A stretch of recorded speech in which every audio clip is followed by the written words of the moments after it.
আজকের রেসিপিতে মাংসের আচার শেয়ার করছি। আপনারা চাইলে যে কোনো মাংস দিয়ে আচারটা বানিয়ে 6 মাসের মতো সংরক্ষণ করতে পারেন। তেলের নিচে ডুবে থাকলে এই আচারটা একদমই নষ্ট হবে না, মাঝে মাঝে রোদ্রে দিলেই হয়ে যাবে। মাংসের আচারটা যেহেতু একটু অন্যরকম, খেতেও দারুণ লাগে। যারা এখনও মাংসের আচারটা বানাননি চাইলে রেসিপি দেখে বানিয়ে নিতে পারেন। আজকের আচারের জন্য আমি এখানে 2টা বড় সাইজের মাংসের টুকরো নিয়েছি। তারপর এখান থেকে চর্বিটা আলাদা করে নিতে হবে। মাংসের স্লাইসগুলোকে ছোট ছোট করে কেটে নিতে হবে। মাংসের স্লাইসগুলো ছোট ছোট করে কেটে নিয়েছি। একটু কিউব করে কাটতে হবে যাতে তাড়াতাড়ি সিদ্ধ হয়ে যায়। তারপর পরিষ্কার করে ধুয়ে একটা পাত্রে নিয়ে নিচ্ছি 1 চা চামচ রসুন বাটা, 1 চা চামচ আদা বাটা, 1/4 চা চামচ হলুদের গুঁড়া, 1/2 চা চামচ মরিচ, 1/2 চা চামচ ধনিয়া আর 1/2 চা চামচ জিরার গুঁড়া, 1/2 চা চামচ দিয়ে দিচ্ছি গরম মশলার গুঁড়া, পরিমাণ মতো লবণ, 1 টেবিল চামচ রান্নার তেল। তারপর মশলার সাথে এই মাংসটা নেড়েচেড়ে মিশিয়ে নিচ্ছি। মেশানো হয়ে গেলে এখানে 1/4 কাপ পানি দিয়ে দিচ্ছি। পানিটা দিয়ে নেড়েচেড়ে মিশিয়ে নিয়েছি।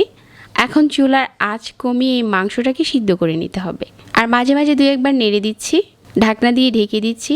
অল্প আঁচে এইভাবে করে মাংসটা সিদ্ধ করে নিয়েছি। আর এখন পুরোপুরি ঝোলটা টেনে গেছে। যখন এরকম শুকনো আছে তারপর চুলা থেকে উঠিয়ে নিচ্ছি। আচারের জন্য মশলা তৈরি করে নিচ্ছি। 1 চা চামচ 5 ফোড়ন, 2টার মতো শুকনা মরিচ মাঝখান থেকে কেটে নিয়েছি, 1 চা চামচ দিয়ে নিচ্ছি আস্ত ধনিয়া। এই সবগুলো মশলা একসাথে ভেজে কিছুটা মুচমুচে করে নিয়ে আধো ভাঙ্গা করে নিচ্ছি। আচার তৈরি করার জন্য সরিষার তেল নিয়েছি 1 কাপ। তারপর এখানে কিছু আস্ত গরম মশলা আর 2টার মতো দিয়ে দিলাম শুকনা মরিচ। 1/2 কাপ দিয়ে দিচ্ছি রসুন। এই রসুনটা যখন কিছুক্ষণ ভাজা হয়ে যাবে তারপর এখানে 1 চা চামচ দিয়ে দিচ্ছি বাটা রসুন। আর এখানে 1 টেবিল চামচ সাদা সরিষা 2টা কাঁচা মরিচের সাথে বেটে নিয়েছি, ওইটা দিয়ে দিচ্ছি।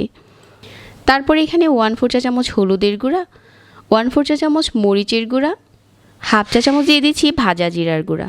এই গুঁড়া মশলাটা দেওয়ার পর নেড়েচেড়ে মিশিয়ে নিচ্ছি। আর এখানে 2 টেবিল চামচের মতো তেঁতুলের কাঠ দিয়ে দিচ্ছি। এখন মাংসটা দিয়ে নেড়েচেড়ে খুব ভালো করে মিশিয়ে নিচ্ছি। আর উপরে দিয়ে দিচ্ছি আমাদের সেই আধো ভাঙ্গা করে নেওয়া 5 ফোড়ন। আচারে বিট লবণ দিলে বেশি ভালো লাগে। আমি এখানে 1 চা চামচ বিট লবণ দিচ্ছি। আর এভাবে করে জাল করে করে খুব ভালো করে আচারটাকে কুক করে নিচ্ছি। জাল করতে করতে একটা পর্যায়ে দেখা যাবে যে অনেকটা কালো হয়ে গেছে। ঠিক এই পর্যায়ে একটা লেবু চিপে রসটা দিয়ে দিচ্ছি। তাহলে আচারটা খেতে খুব সুইট একটা টেস্ট আসে। টকের স্বাদটা ব্যালেন্স করার জন্য 1 টেবিল চামচ দিয়ে দিচ্ছি চিনি। আমাদের আচার বানানো এখন শেষের দিকে। মাংসের এই আচারটা এখন আপনি একটা পরিষ্কার কাচের বয়মে ভরে 6 মাসের মতো সংরক্ষণ করতে পারেন। আচারটা এখন বানানো হয়ে গেছে, বয়মে ভরে সংরক্ষণ করার পালা।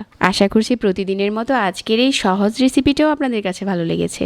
রেসিপিগুলো ভালো লাগলে চ্যানেল সাবস্ক্রাইব করে রাখবেন। সবাই অনেক ভালো থাকবেন। আমাদের পেজ ফলো করতে পারেন। আজকে এখানেই বিদায় নিচ্ছি। আল্লাহ হাফেজ।